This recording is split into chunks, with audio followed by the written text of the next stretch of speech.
Years of hard training and actual battle experience in Spain and Poland had made the German army look invincible. But what about the British and French? First, let's take up the British. They started from scratch, but both at home and abroad, an army was growing. For not only Britain had declared war, Canada, Australia, New Zealand, South Africa, the whole British Commonwealth of Nations was also determined on victory over Hitlerism and all it stands for. And Britain had one weapon that was ready, the Royal Navy. Shortly after war was declared, it had swept German shipping from the high seas. And units of the British fleet were deployed at Suez, Malta, Gibraltar, in the Channel, and in the North Sea, blockading Germany. World conquest was impossible without running smack up against the rock called Britain. How to strike at that little island? That was the question. Between Britain and Germany stood not only France, but the little countries of Luxembourg, Belgium, Holland, Denmark, Norway, and Sweden. The people of these small neutral countries were peaceful, hard-working, and free. They knew they were in the middle and feared violation of their neutrality. Hitler knew this. He also knew that if they united with the Allies, they would form a solid democratic wall against Nazi aggression, and their conquest would be far more difficult. So before striking with his armies, he used another weapon, the propaganda barrage, to confuse, to make them lose faith, to divide and conquer. To lull the fears of the little neutrals, Propaganda Minister Goebbels told them Germany didn't want a war at all. It was Britain and France that caused all the trouble. Then it was Hitler's turn. In a speech on October 6, 1939, he made them all kinds of specific promises. To the Danes, he said, "We have concluded a non-aggression pact with Denmark." To the Norwegians, he said, "Germany never had any conflict with the northern states and has none today." To the Dutch, he said, "The new Reich has endeavored to continue the traditional friendship with Holland." And to the Belgians, he announced, "The Reich has put forth no claim which might in any way be regarded as a threat to Belgium." And while Hitler was making these promises, his generals were cold-bloodedly picking out the first victim, Norway. And why did they pick Norway? Its many steep inlets or fjords would make excellent U-boat bases from which raiders could prey on British supply lines.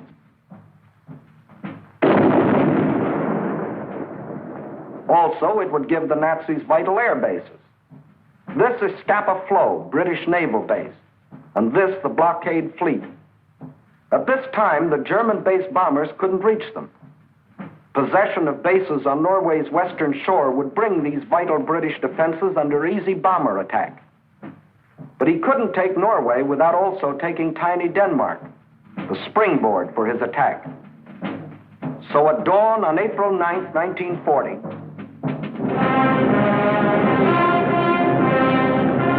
the German army rolled across the neutral borders of Little Denmark, and in a matter of hours it occupied the entire country.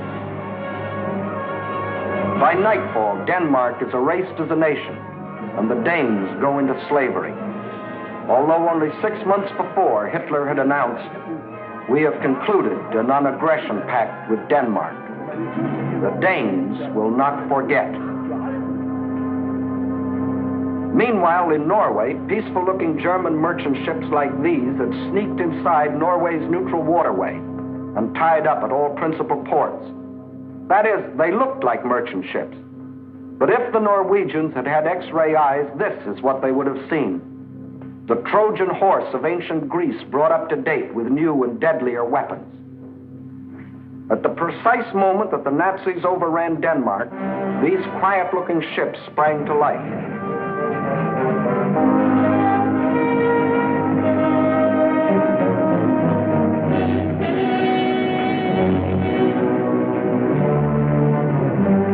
At the same time, Nazi warships, discovered along the entire coastline, started steaming up the Norwegian fjords. Ships, transports, tanks, men, planes, all flung themselves simultaneously upon a defenseless country. Airborne infantry seized every strategic Norwegian airport.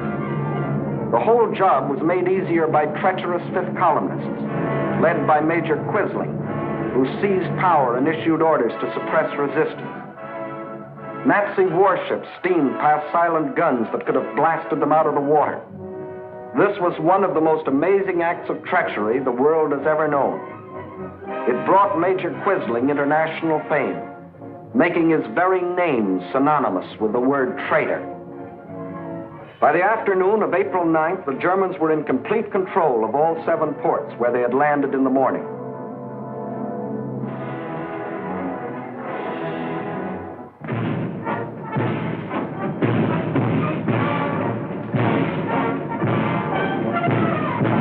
For the first time in more than 200 years, the people of Norway saw an invading army parading through their cities.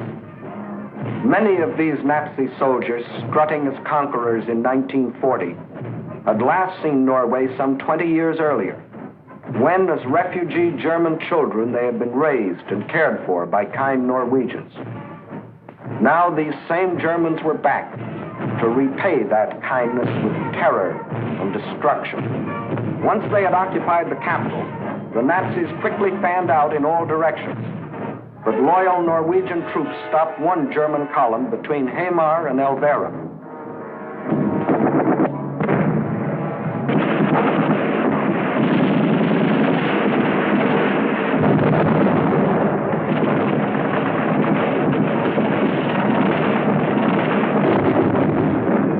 So the Germans brought up their bombers.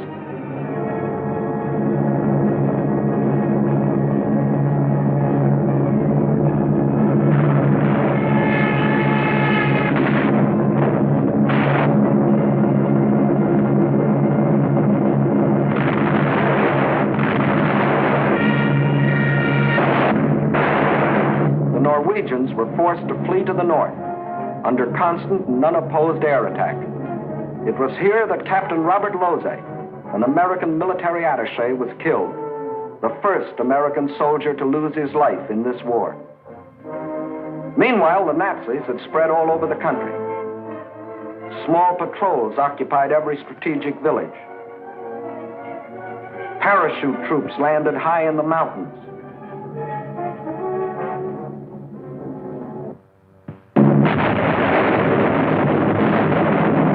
Unopposed bombing raids sent defenseless civilians fleeing in stark terror.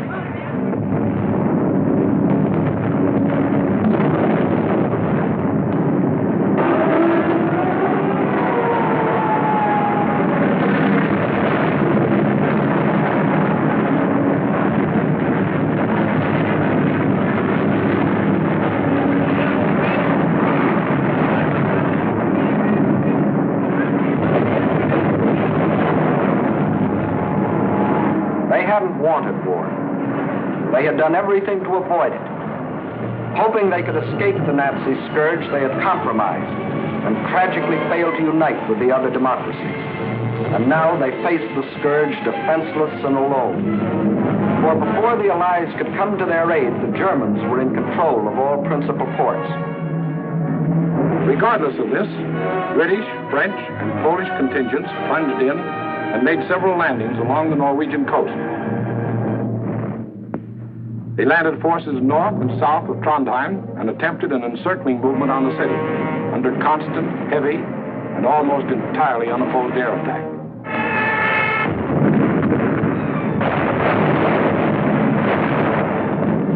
Well, the scene of action was out of range of British fighter planes.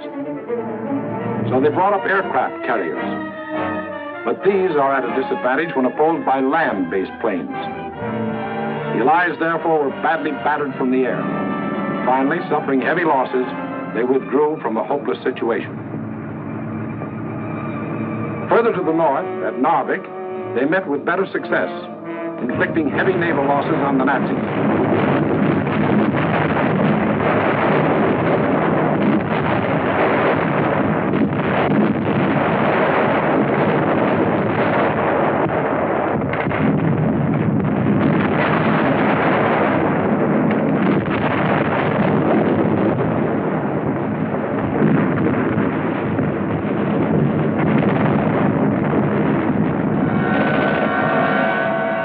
Landings and held the town for nearly 2 months.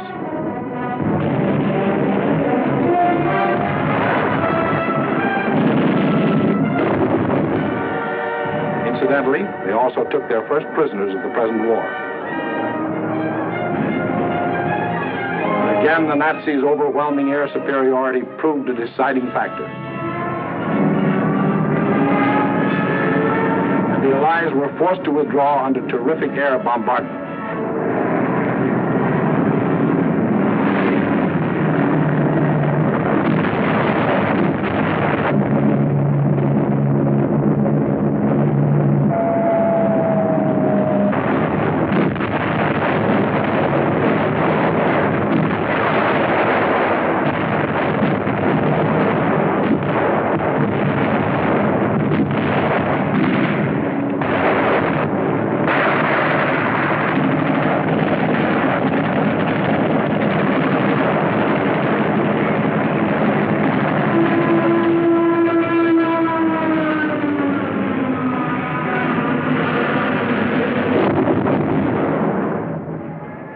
Norwegians were left with their Quislings, their ruins, their dead.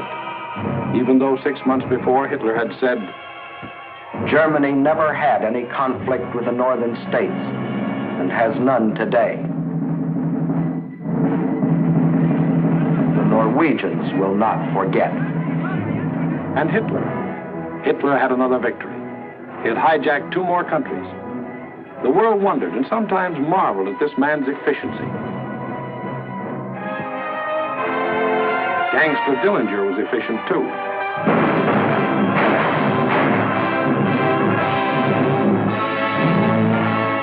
When a man or a nation throws away all regard for the laws of God and man, he is bound at first to be more efficient than his victims. Society had a police force to deal with Gangster Dillinger, but it had no police force to deal with Gangster Hitler. So he clubbed Norway into submission and got what he wanted, bases for use against Britain. Now he had the northern claw of an enormous pincer movement. A drive through France would give him the southern claw. Blockade by U-boats coupled with mass bombing attacks would weaken the British for final invasion. Then, with Britain gone, Germany could reach out in all directions for world conquest.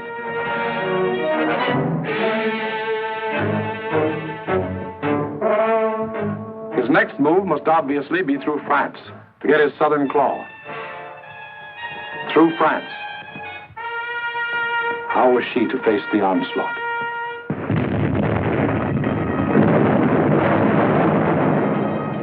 These scenes are ancient history. They occurred in 1914. The German armies, without warning, had smashed across neutral Belgium, invaded France, reached the River Marne only a few miles from Paris. Out of the French capital poured the French reserves, riding out to battle the enemy in every vehicle that could move. famous taxicab army. Note well, it was riding out to battle. In the center of the French line stood the 9th French Army, commanded by a then comparatively unknown general. On September 5th, 1914, he is reputed to have said, "My right is driven in. My center is giving way. The situation is excellent. I attack."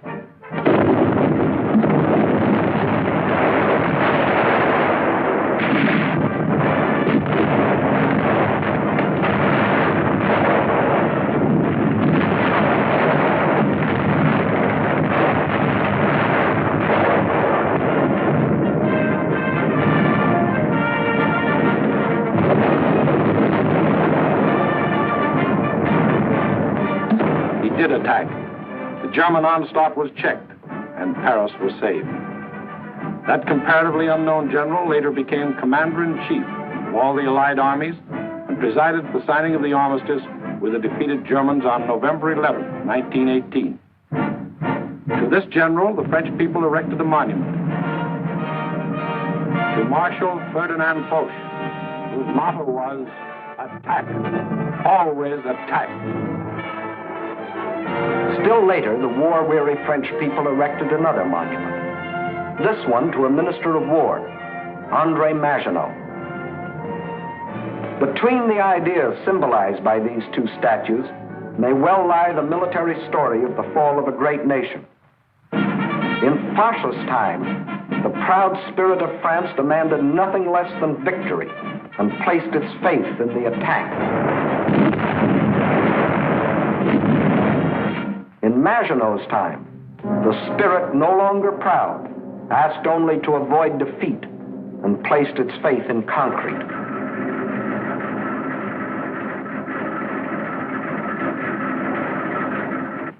So the French built the mighty chain of fortresses called the Maginot Line. These tremendous bastions were built deep into the French land. They were connected by underground passages and railways, guarding France's eastern borders facing Germany.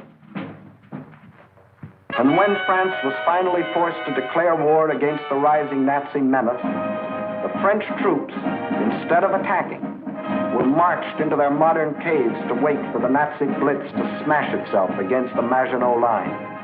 And their generals, headed by Marshal Pétain, proudly announced, "Whoever makes the first move in this war will be hurt." But Hitler didn't go near the Maginot Line. That was France's strong point. Instead, he attacked the weak point. Hitler knew that the French had tried to avoid war instead of preparing for it.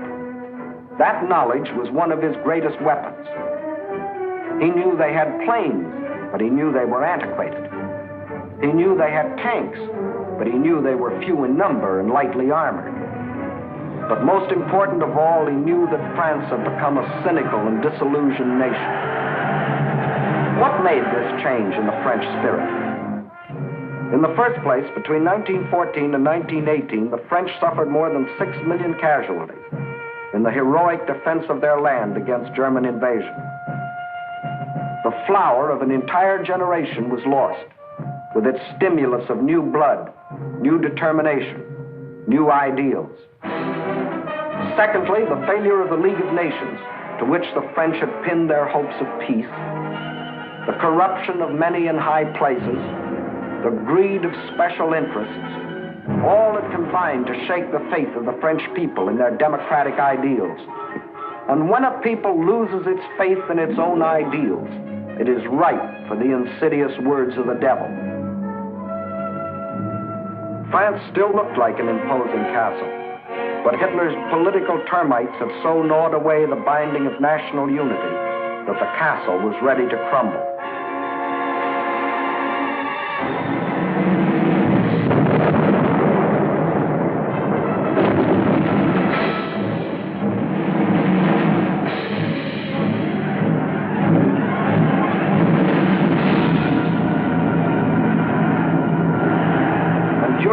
Months of military inactivity that we called the phony war, a ceaseless barrage of German propaganda crossed the still waters of the Rhine to affect the soldiers in the Maginot Line. Why do you fight? Asked the banners. Poems and friendly notes were sent over by balloons. French tunes were played by German bands, and German hooey was broadcast in French. The British will fight to the last drop of French blood. You have been deceived. This is an imperialistic war for Britain. We Germans want nothing of France. What is happening to your wives back home, soldiers? The British are stationed in your villages. Yes, France was ready to be plucked. The whole force of the Nazi might was turned toward the west. How would they strike this time? Through Alsace-Lorraine as in 1870? Through the Low Countries as in 1914?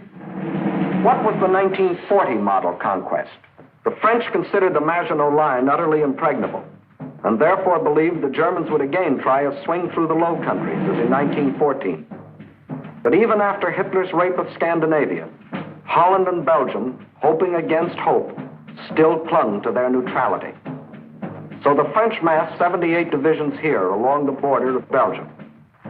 17 were in the Maginot Line. 10 divisions here in case Mussolini got bold. 3.5 as a safeguard against Spain. The British had 10 divisions here. The Allied strategy in the event of an attack against the Low Countries was to swing their armies like a gate into Belgium, the hinge being the north end of the Maginot Line. This all-important hinge was protected by the forest of the Ardennes, a hilly and thickly wooded area, honeycombed with streams, its roads narrow trails, its bridges too weak for military vehicles. French strategists estimated the forest of the Ardennes impassable for armored forces. As you will see, this was one of the costliest estimates in all military history. That was the situation on May 9th, 1940.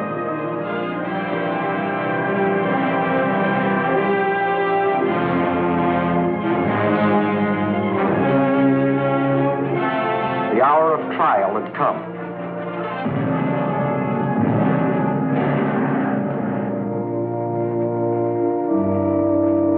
The people of the democracies prayed for strength to meet the coming hurricane of terror.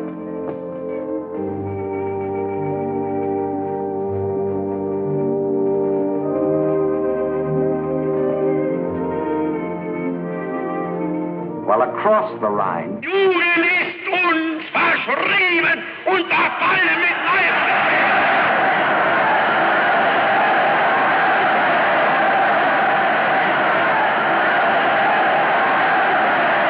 a delirious madness possessed the German nation. Nun als Dauererscheinung für uns, unser Oberster, wird die Einführung der allgemeinen immer wieder herniedersteigen. Und dass man die Wahrheit über Deutschland berichtet. 50.000 Mann auf den Baustellen, der ganz Deutschland erfasste. Überall herrscht seit einem Jahr Regen. Und für den deutschen die Reinheit seiner Rasse hält. Hitler aber ist Deutschland wie Deutschland. Deshalb innerlich nicht zu uns gehört.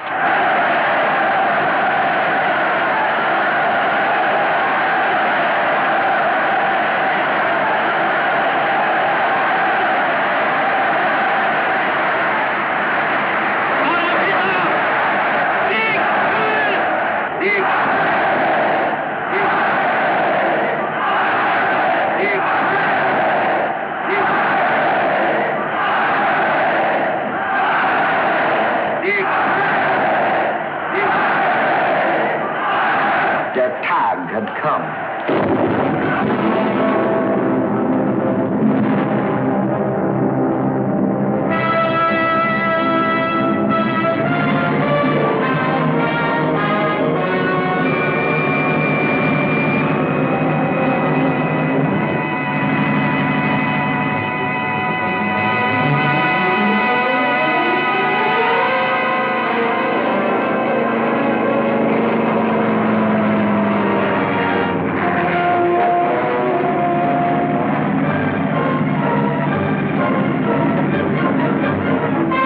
Without even bothering to declare war, the German armies launched a coordinated attack across the neutral borders of Luxembourg, Belgium, and Holland, from the Maginot Line north to the sea. The action along the entire front was simultaneous. So for purposes of clarity, let's take up one country at a time. First, let's see what happened in Holland.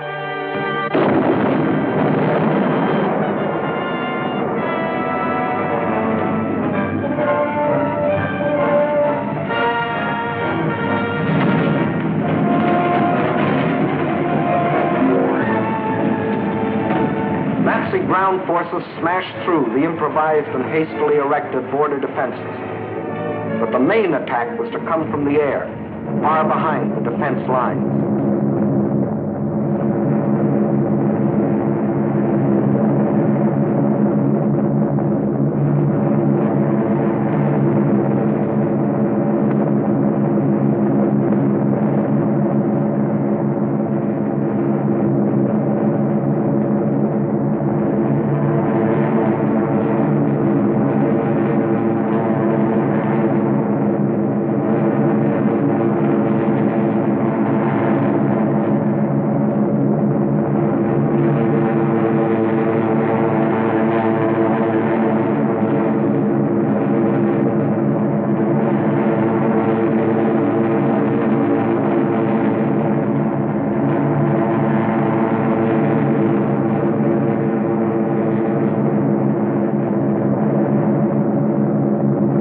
Over 10,000 troops were landed in this manner. Before the stunned citizens of Rotterdam even knew they were at war, these troops, aided by well-trained fifth columnists, quickly captured the airport and outlying sections of the city.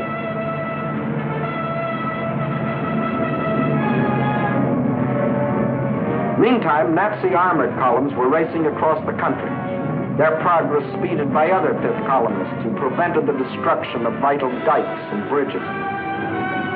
These forces effected a meeting with the parachutists landed in Rotterdam.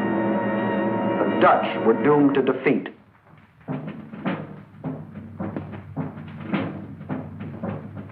On the fourth day of the invasion, the Nazis gave the Dutch general an ultimatum. All Dutch resistance must cease, or Rotterdam will be bombed flat.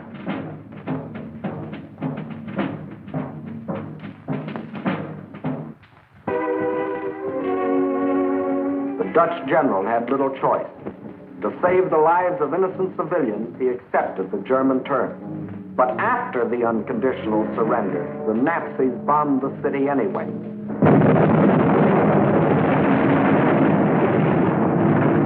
Flights of unopposed German bombers flew low over the center of Rotterdam and methodically bombed it into a heap of rubble.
Ruthless exhibitions of savagery the world has ever seen.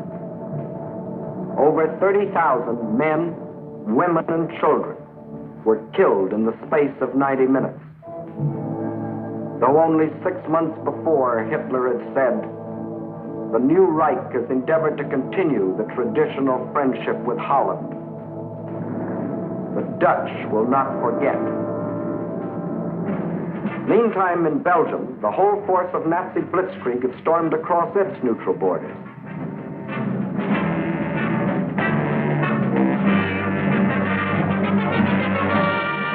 The main German attack was directed at the Albert Canal-Meuse River line, the anchor of which was Fort Iben-Amael, a modern and seemingly impregnable fortress. The Germans had secretly built a replica of the mighty fortress in Czechoslovakia and had rehearsed the attack until they knew every detail of the fort's construction and its every weakness. When the real attack came, it was foolproof.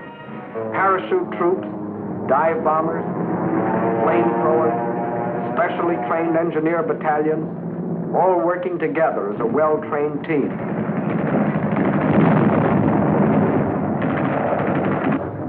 They knew exactly where to cross the river.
Notice that this assault engineer knows exactly where to put his high explosive charge in order to destroy the blockhouse.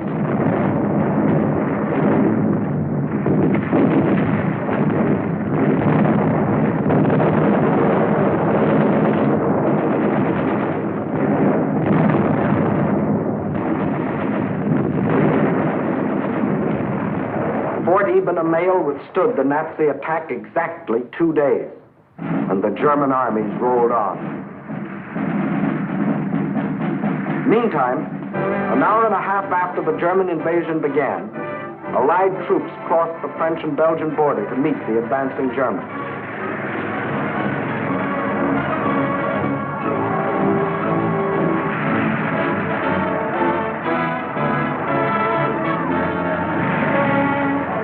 As they raced across Belgium to take up their defense positions, they met an obstacle they hadn't counted on. Refugees.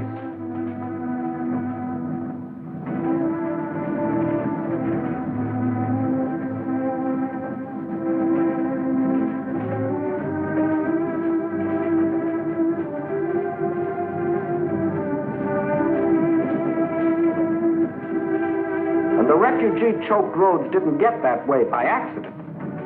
The Nazis methodically bombed little towns and villages, otherwise devoid of any military value, not so much to kill as to drive the inhabitants out onto the highways.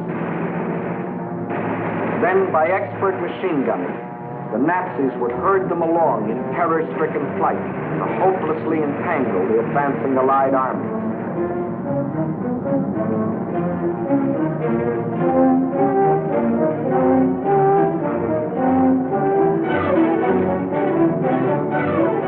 Refugees used as a weapon of war, a new low in inhumanity.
No school today, the sign says.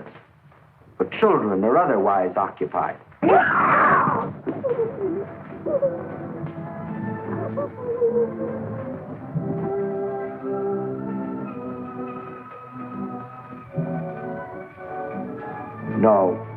No school today.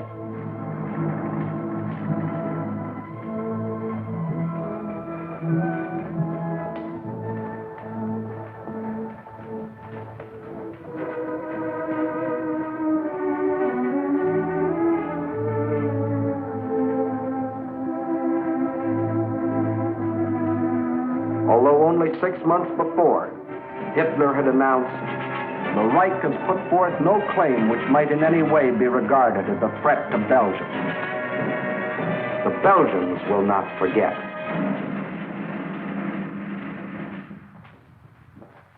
And what about the Allies?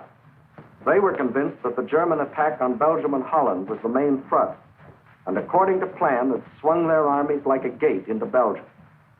But the attack on Belgium and Holland was only a feint. The main German attack was to be centered where the Allies least expected it, through the Ardennes forest. For this decisive blow, they had secretly assembled the mightiest striking force the world had ever seen, including 45,000 armored vehicles.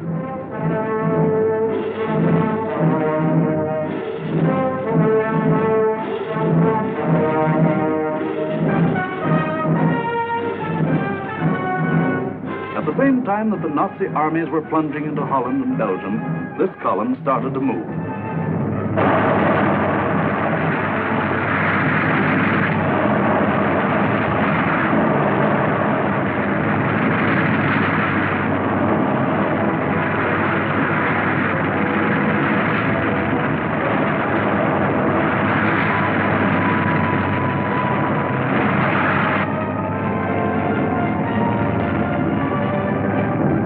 Well-trained engineer battalions went first.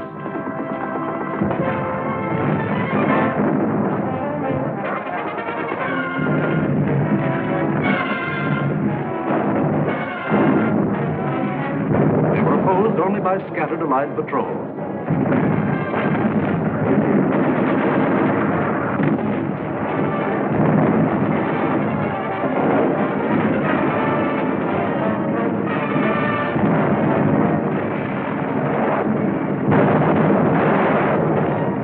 They cleared pathways for the tanks to follow.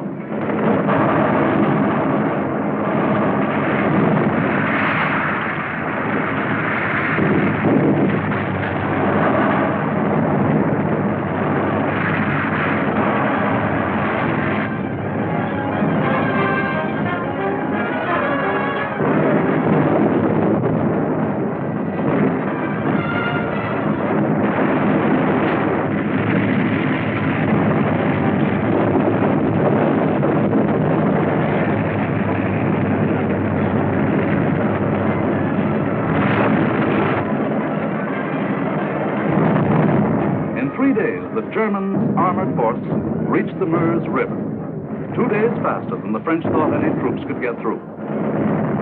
By old rules, the Germans should have paused here to bring up heavy artillery before attempting to force the river. But the Nazis had a new type of artillery, dive bombers. With them, they blasted the French positions across the Meuse.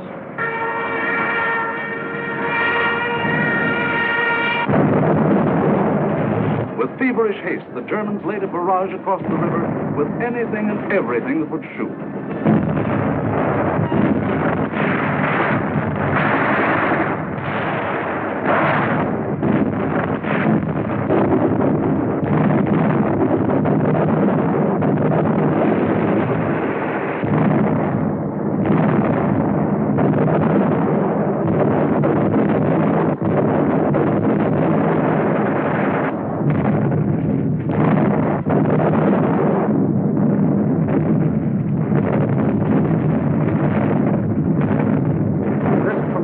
Concentration of firepower continued all through the night.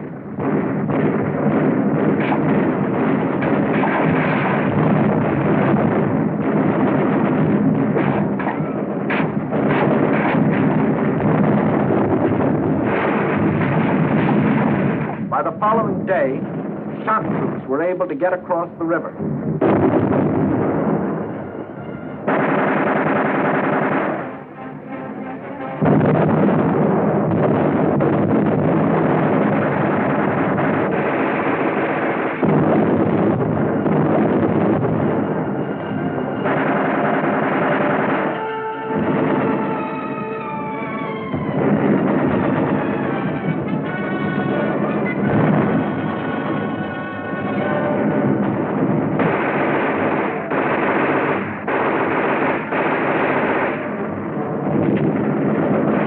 Shock troops held the bridgehead until the engineers brought up pontons and built bridges.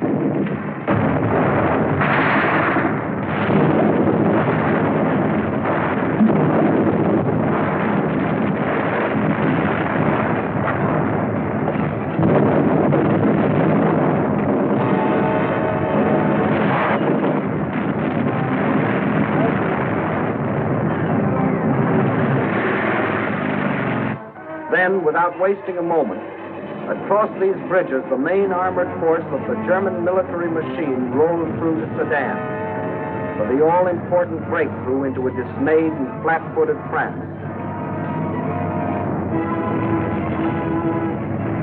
There went the old ball game for the Allies.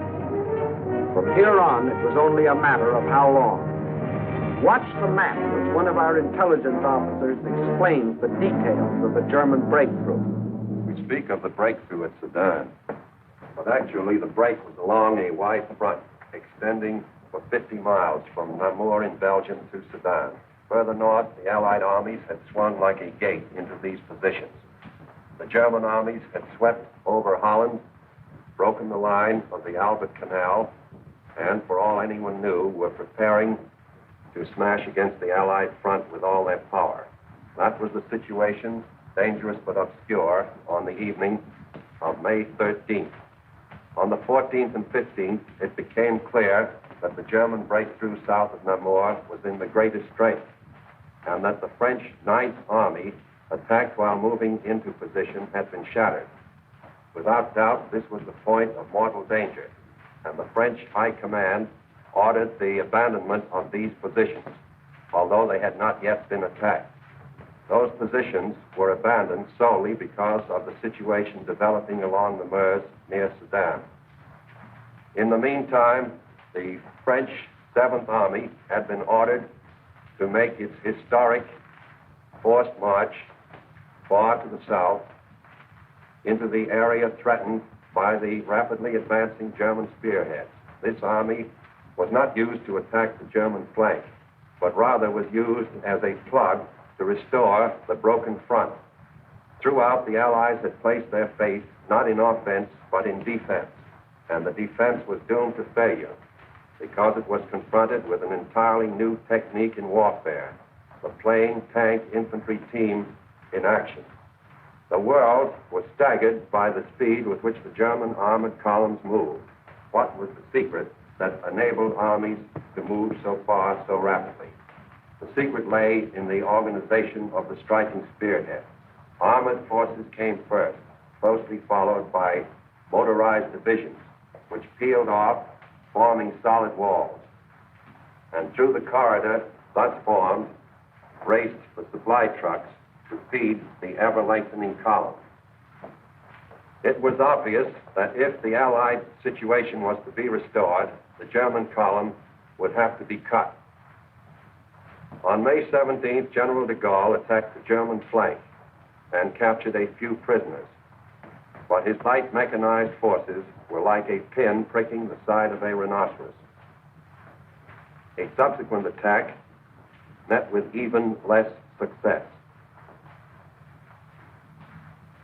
The means for a really successful counterattack against the German corridor simply did not exist.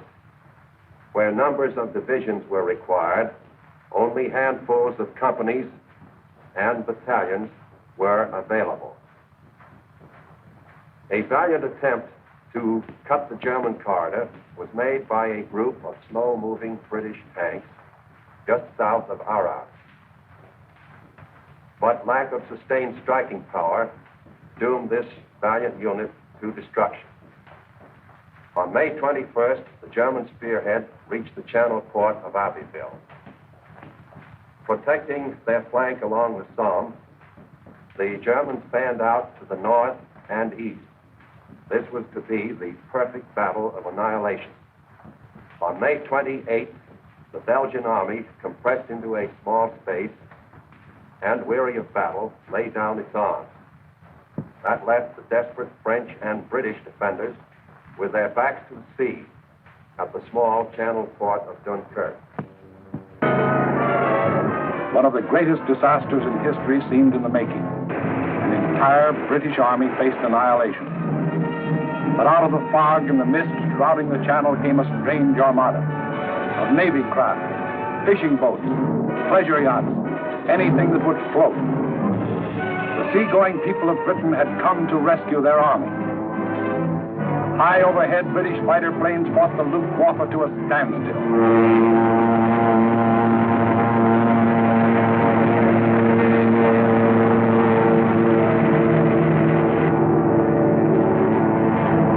While below, small Allied suicide units held the Germans back long enough for the miracle of Dunkirk to take place.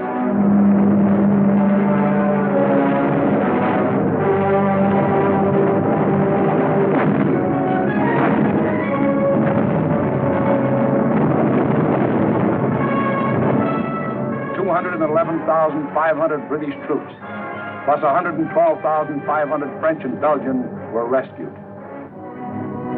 Over 300,000 battle-tested men, grimly determined to go back again with new tools, new weapons with which to blast the hated Nazis out of this world.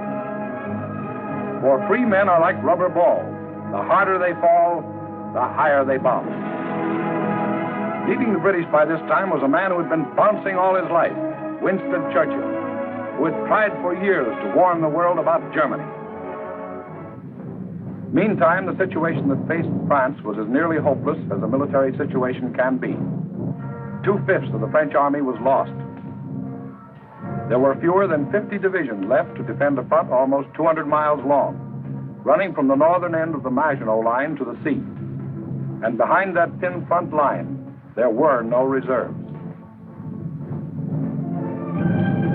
The despairing people of Paris sent their children south, praying that some miracle would keep them from harm.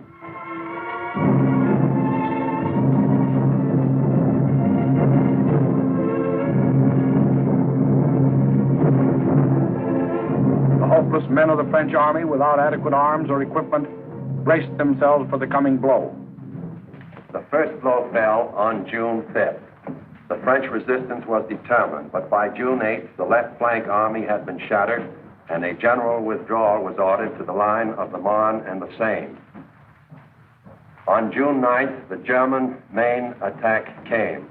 Within 2 days, the German armored and motorized divisions roared out into the open terrain. With this breakthrough, the issue of the Battle of France was decided, and from that time on, there was official talk of an armistice. Now, what about the famous Maginot Line? Let's go back and take a look. On June 14th, the Germans launched 2 attacks against the Maginot Line. In both cases, penetrations were effected. But we must remember that this was against fortifications defended by men devoid of hope. In the meantime, Mussolini, now thinking it's safe, sent his divisions racing across the border. The hand that held the dagger has struck it into the back of its neighbor.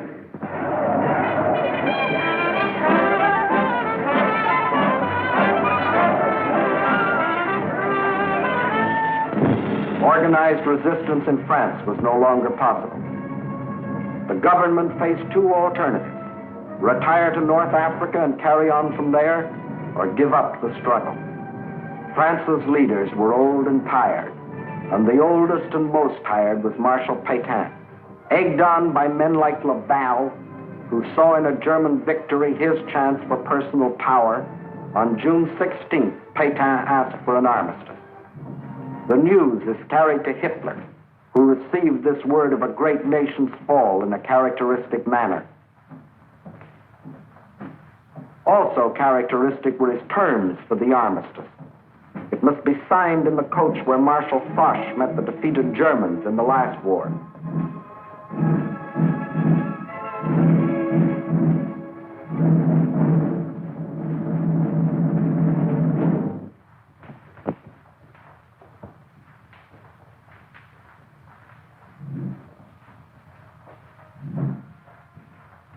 The French delegation arrived to pay the final price of French disunity and the treachery of some of its leaders. The final price, a price that for centuries to come, the French won't forget. More than 3/5 of their country was to be blacked out by a military occupation. The remainder was to be controlled by a French government acceptable to Hitler. A tax of 400 million francs a day was to be imposed on the French people to support the German army of occupation. Nearly 2 million French prisoners of war were to be taken into Germany and kept there as hostages, to work as slaves or rot of hunger, tuberculosis, or other diseases in concentration camps. Men deliberately and permanently separated from their families in order to decrease the French birth rate and thus eliminate France as a world power in future generations. French civilians, men, women, and children, must slave on farm or in factory for the Nazi master race or starve. There will be a class of subject alien races. We need not hesitate to call them slaves. French children were to grow up on such inadequate food that many would reach the age of 12 before they grew new teeth. And for any attempts to protest against these restrictions, thousands of innocent French civilians would be executed. This was the price the French were to pay as they signed the armistice. And the master of the master race must go to Paris to tour the streets of what was once the City of Light.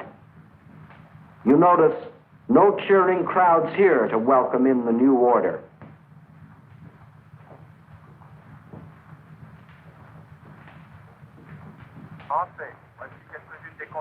When the people of Paris come to the streets again, it is to hear the voice of dictators telling them what they must do, how they must live, what they must say, what they must think, telling them how to be slaves. Gone is the Republic of France. Gone is free speech and a free representative government. Gone is liberty, equality, fraternity. These are the French. With their ears, they listen.